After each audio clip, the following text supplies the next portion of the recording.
Hi there, La Jolla UMC family. I'm coming at you a little bit out of the ordinary this week because obviously I'm not at my desk. And in fact, when you see this, I'll be out in the desert near Palm Springs, specifically in La Quinta. And this is for the annual session of our California Pacific Conference.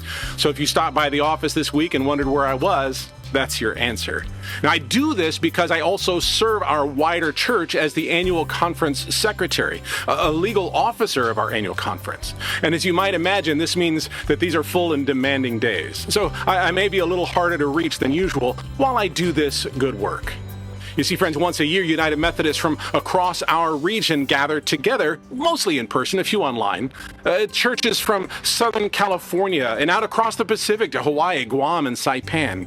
We worship together. We do the work of the church together. And this year, we do some significant business, including electing the people who will represent us at the larger gatherings of our denomination, the jurisdictional and general conferences. We Methodists, we have a word for this. We call it connection. I have a tendency to spell it with an X, which is an old spelling like John Wesley did. This connection, this is a reminder that we were never meant to be a single church going it alone.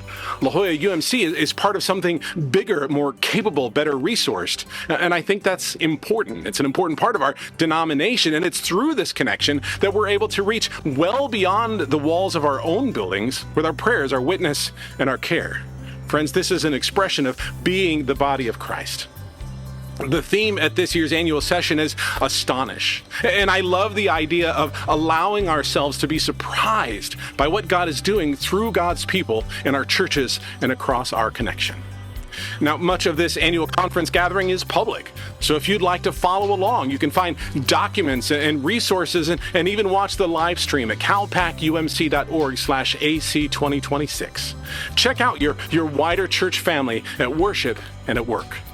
I'll hold you all in prayer while I'm in La Quinta, and please pray for all of us who gather in La Quinta. Grace and peace to you, my friends.